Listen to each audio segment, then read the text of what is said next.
The Honorable Court of Appeals of Tennessee is now in session. God save the United States of America, the state of Tennessee, and this honorable court.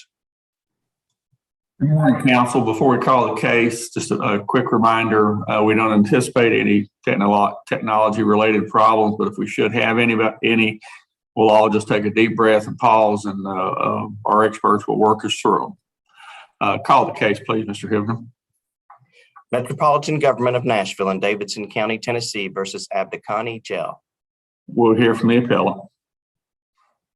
My name is Stanley Leduc. I represent Abdiqani Gelle. He's the appellant and the defendant in this case. There are four issues. Mr. Leduc, do you want to reserve any time for rebuttal? Just 5 minutes. Okay, I see it. The clock's been changed now. I see it. Thank you. The first issue, Mr. Gelle is challenging the findings of the court and applying to the law that he did not prove he was not driving recklessly. The sophistication of the laser unit that's handheld, shooting at about 1,999 feet into a lighted tunnel, the officer would have to lower the handheld unit to spot the vehicle, the target vehicle, in the dark, since there are no street lights in that area. It's the tunnel that comes out from under the runway, the airport runway. Mr. Gelle repeatedly testified that he was not speeding. He presented a diagram as an exhibit, and the officer could not really remember the traffic pattern from that incident. We cited a case stating that speed alone is not enough to, in a criminal case, speed alone is not enough to determine reckless driving, and you have to take the facts, all the facts into consideration. But the appellant, we argue that they were properly before the court based upon the rules of civil procedure 1202.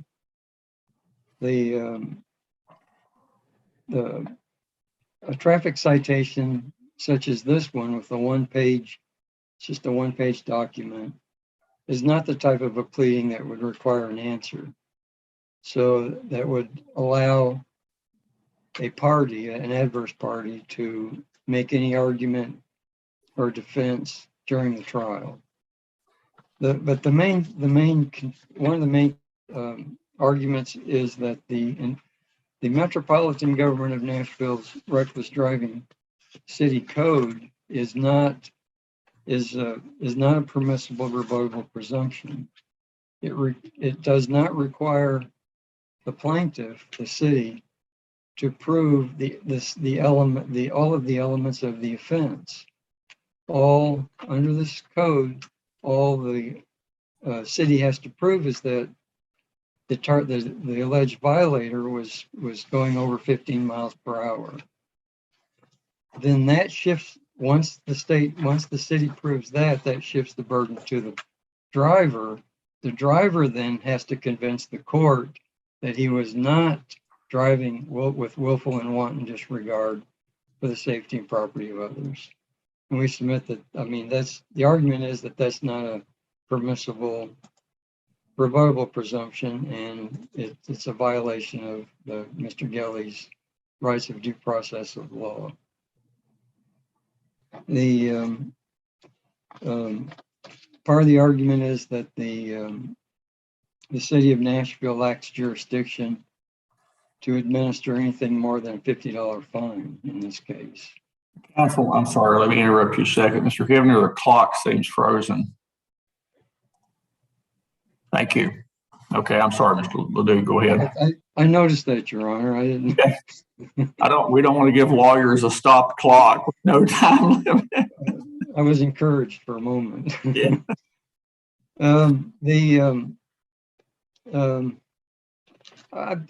I haven't really talked to another attorney about this during the process of preparing the brief, but I kept going back and reading the code, And it just, I mean, just something that doesn't, it's just something wrong about the way the statute, the city code reads.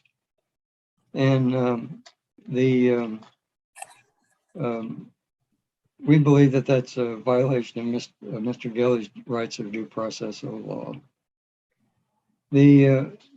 Also, Your Honor, the city of Nashville submits these convictions or judgments, whatever you want to call them, to the Department of Motor Vehicles, the same as would occur in a criminal court, on a criminal, like a criminal reckless driving charge. That we argue that that's not, that the Nashville City Court does not have jurisdiction to do that. Are they required by statute to do so? I referred to the statute in my reply brief. The city of Nashville is considered a municipal code under TCA 1618-301, and that the jurisdiction for city court is 16-18-302, which provides for civil fine only. The city code, I think it's MCL 12.08.170, defines a violation of the traffic code as a civil, punishable by civil code by fine only. And the statute that they refer to, which I referred to in my reply brief, the only thing that the city of, all courts are required to keep a record of all of the offenses. That's what they're allowed to do. The second part of that statute says that you have to be a court of record and there has to be a conviction before the offense is submitted to the Department of Motor Vehicles. The first one is a TCA 5510-306A. The city of Nashville can keep a record of traffic citations. TCA 5510-306B1 applies to courts of record and convictions. And there's the question of whether the result is a civil proceeding only would be a judgment or a conviction. And actually the trial judge, in this case, the court, cited in his order, he called it a conviction. But it's a purely civil matter, and the courts have ruled in Knoxville v. Brown and Chattanooga Davis that if it's, purely civil matters are examined differently than if there's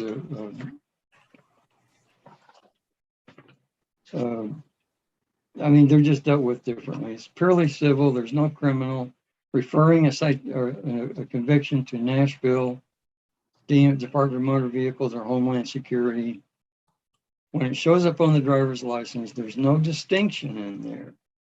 Well, counsel, once Metropolitan referred it to the state, then it was the state that did whatever they did with it, correct? It wasn't Metropolitan government anymore, was it? No, all of the Metropolitan, right? The state do whatever they do regarding commercial drivers. This is a commercial driver, but there was discussion during the trial, during the opening, during the actual questioning of the defendant, between the court, the defendant, and defendant's counsel regarding the penalties and how it affects a commercial driver's license driving record.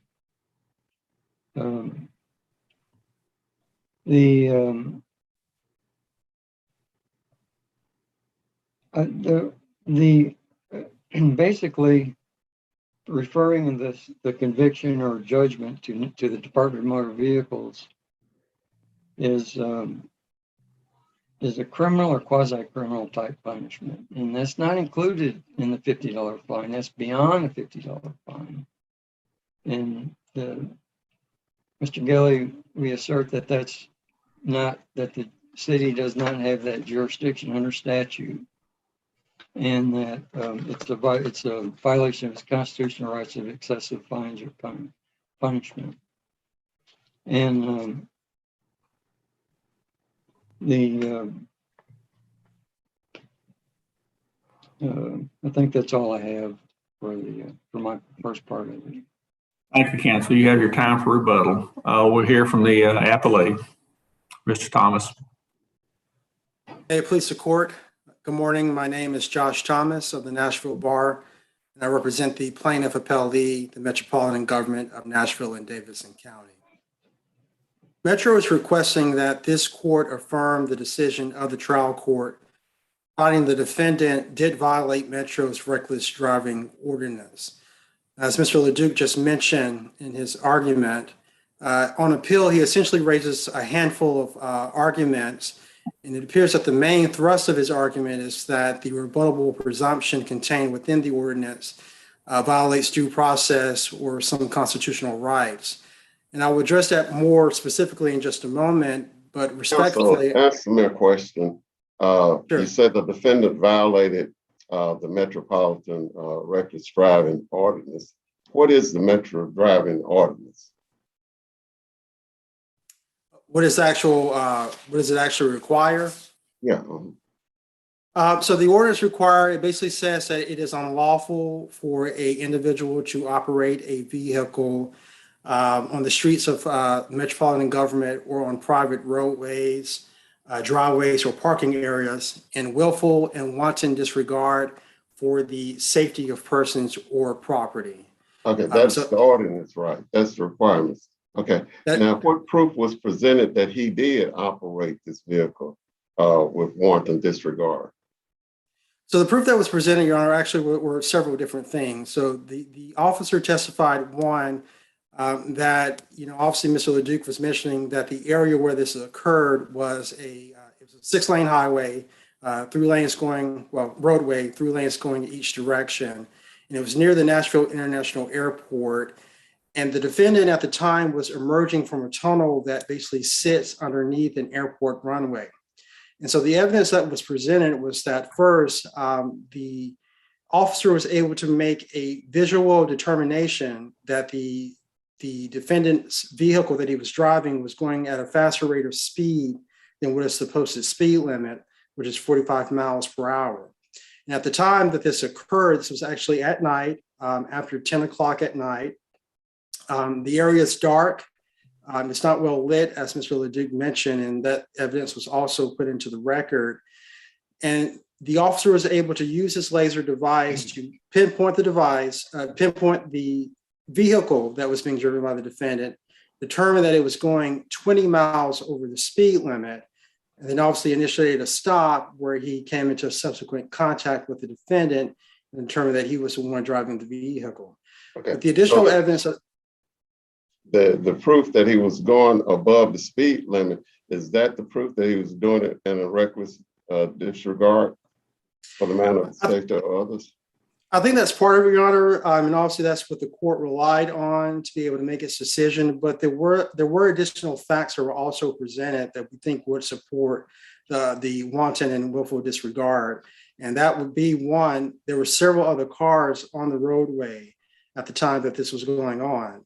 Was this proof actually put on? Was that proof that he was actually, that there were other vehicles and that other people were in danger because of his actions? Well, for the latter part, there was not any specific proof that other individuals were in danger, but there was proof put on, and actually it was the defendant through his testimony that there were several other cars on the roadway. Actually, during his when the defendant was doing his case in chief and he was being questioned by his attorney, he presented an exhibit, which I believe it was Exhibit 4, if I'm not mistaken, in which he had a diagram that showed the number of cars that were on the roadway, and it appeared to be at least 3 cars in front of him, and I believe 3 cars behind him at the time that he was driving. And again, when you couple that with the fact that the defendant was driving at an incredibly high rate of speed, emerging from the tunnel, and there were several cars around him, I think it would be a reasonable inference that that obviously could pose a danger to other vehicles around him, but also to the property that's around the airport. With this presumption in place, is there any testimony that this man can present to rebut this presumption? Because that's what he has to do. That's what your ordinance requires, that he has to prove that he was not driving in a wanton disregard for the public. That is correct. That is what the ordinance requires. And I think there is evidence that the defendant could have put on. For instance, if the facts had been such that there were no other that cars. means that he would have to put on proof then. He had to prove that he is not guilty of this ordinance, violating this ordinance. I think what he would have to prove, Your Honor, is that he would have to prove that his behavior does not rise to the reckless standard. So again, obviously it is a presumption with the ordinance that if you are driving 15 miles over, that you are prima facie guilty of reckless driving. But I think to respond to that, the defendant would have been able to put on proof that if the facts were such that there were no other cars on the roadway, that, obviously from that, he would not pose a danger to anyone else on the roadway. He could have presented evidence that he was operating the car in a safe manner, but he did not present any of that proof. He could have presented proof, because obviously there's a willful aspect to it, which means that he knowingly was driving over the speed limit.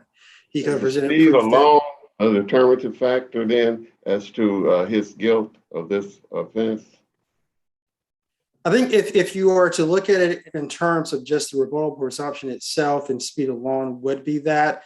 But Metro would argue, Your Honor, that based on the facts that were presented at trial, there were additional factors that the court could have relied upon to be able to come to the determination that the defendant was acting in a reckless disregard for the safety of others. Okay, thank you. So obviously there's the argument that the defendant is making with respect to the rebuttable presumption part of it. But respectfully, we would argue that this court doesn't even need to reach that issue because there were some other issues or deficiencies with the defendant's case before the trial court. And basically, there are two issues. One is obviously the question about the waiver, which I'll discuss more in just a moment. And then the second issue is what we were just discussing with Judge McClarity with respect to there was sufficient proof put into the record to support that despite the rebuttable presumption, the defendant was still shown to be in violation of the reckless driving ordinance. So on the waiver issue, I think it's important to point out that the defendant obviously raises these constitutional issues on appeal, particularly about violation of due process rights. And then the issue about essentially there's an excessive fine, but I think the way the defendant posits it in his brief is that it's cruel and inhumane punishment. But these are both constitutional issues, and generally ordinances like statutes are presumed to be constitutionally valid. And so in that situation, the burden of proof is then on the defendant to be able to show that the statute or the ordinance in this situation is in fact invalid. And the problem here is that at the trial court level, it wasn't really until the opening statement that there was any sort of mention that there was some alleged deprivation of constitutional rights based on how this ordinance was enacted. And it was kind of only sort of mentioned in sort of a glancing fashion. The defendant didn't provide any legal authority to support that position or really give any additional information, particularly with respect to the issue about the excessive fine argument that would have given Metro any notice to be able to provide a response to that.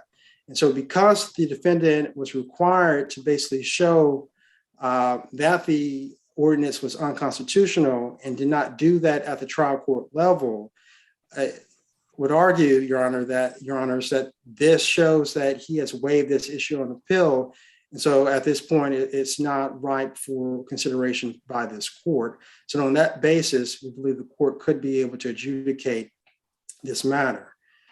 The next issue I want to turn to quickly is the rebuttable presumption itself and whether or not it is an appropriate rebuttable presumption in accordance with constitutional law. As we cite to in our brief, in the civil context, it is permissible for rebuttable presumptions to be used. And so really, when it comes to rebuttable presumptions, we cite to a U.S. Supreme Court case that analyzes those in the civil context. And that case basically stated that rebuttable presumptions are okay if there is a rational connection between the fact that it's going to be proved and the facts that are going to be presumed. In this situation, obviously, Metro's rebuttable presumption basically says that if a person is speeding more than 15 miles over the speed limit, then that is prima facie guilt of the reckless driving ordinance. And Metro would submit that that is a rational connection to the reckless driving requirements of showing that someone is operating a vehicle with willful and wanton disregard for the safety of others. As we note in our brief, there are a number of cases that sort of explain what is the purpose of the reckless driving criminal statute, and basically says that the point of that statute is basically to prohibit conduct that basically poses a risk to other folks on the runway. And there are cases that seem to indicate that speed alone, and that is the State v. Wilkins case, which the defendant cites in his brief, and we also cite in our brief, that speed alone could be sufficient to support a conviction for reckless driving. But again, in the State v. Wilkins case, that is a criminal case, and we're talking about a civil case where obviously the burden of proof is less. And I would note that we would argue that in this particular situation, the burden of proof actually is not being shifted to the defendant, it's just a burden of production. Metro still had the requirement to show. What the statute says. The statute says that the burden of proof shall be upon the driver.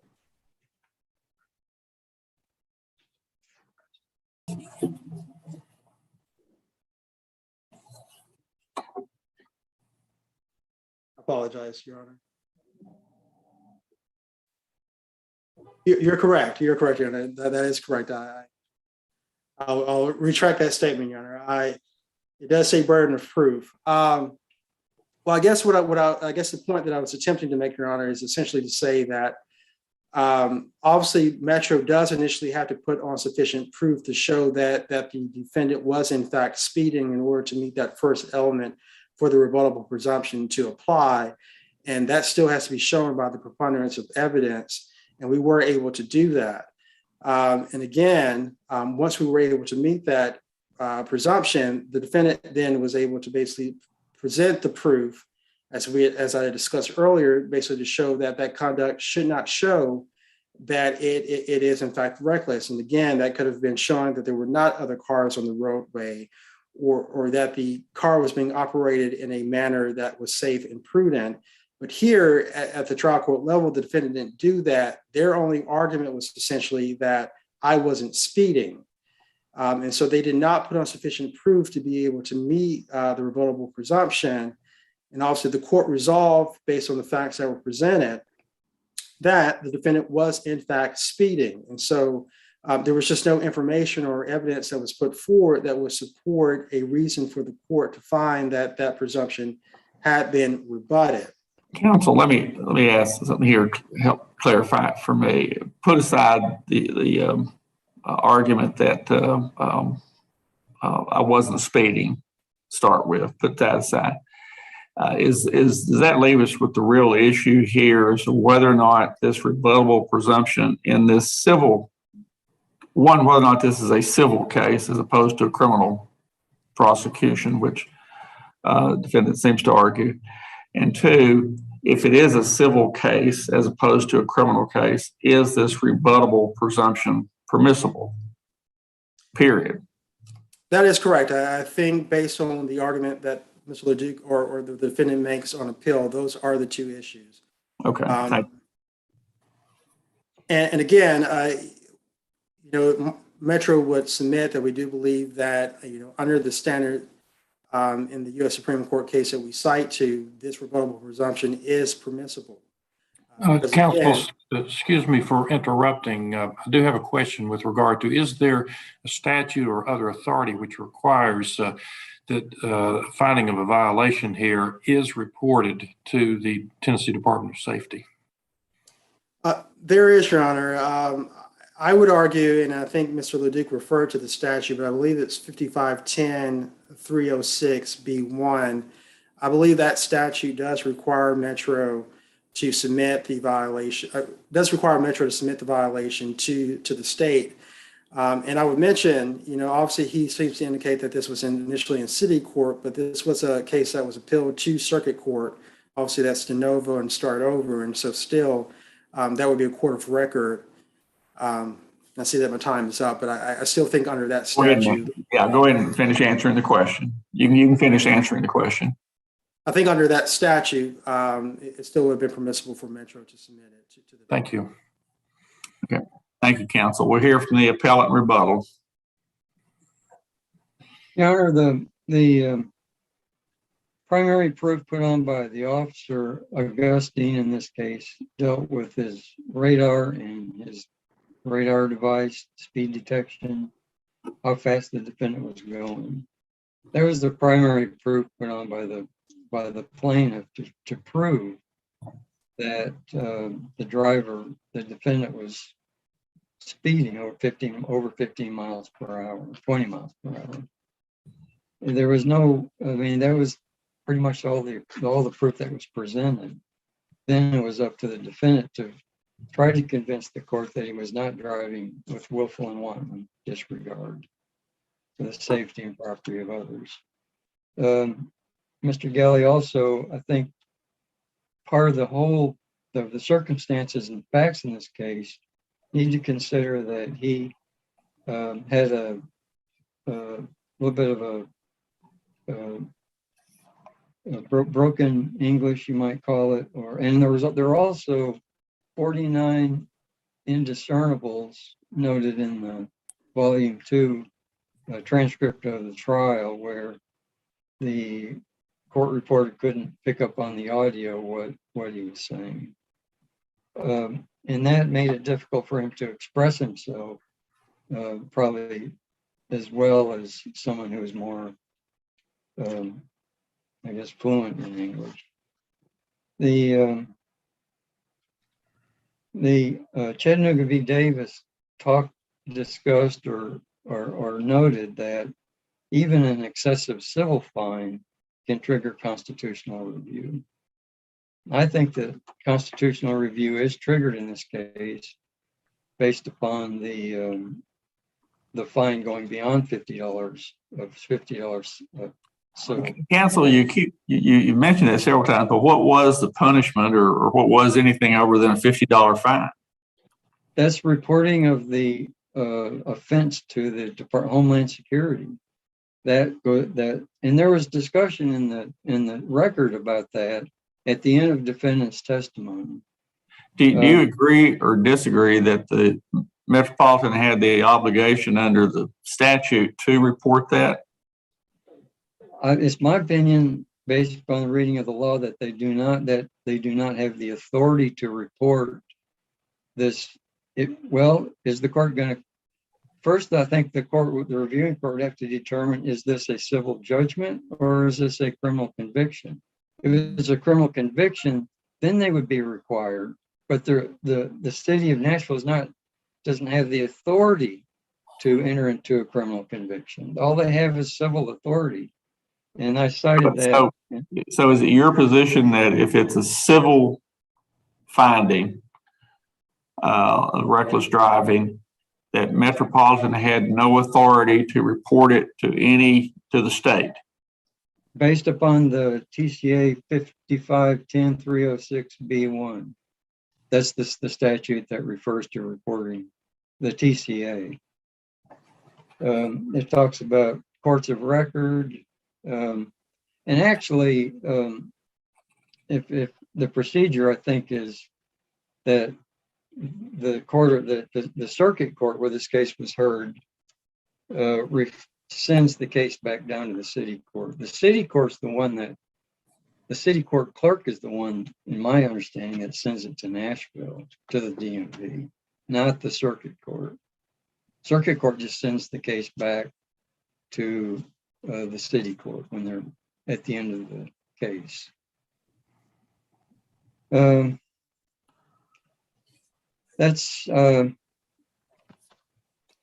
guess that's all my argument.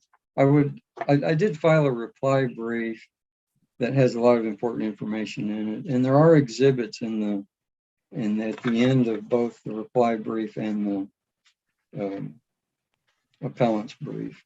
There's a photo of the area in the daylight looking back to the tunnel from where the officer was sitting. That was the officer's, I think that was the officer's photograph exhibit he presented. I would just ask that the judgment be reversed and this case dismissed. And thank you for your time, Your Honor. Of course, thanks to counsel for both sides. We appreciate your oral argument this morning as well as your briefs. Mr. Hibner, if you would, please recess court till our next case. This honorable court is now in recess until 10 a.m.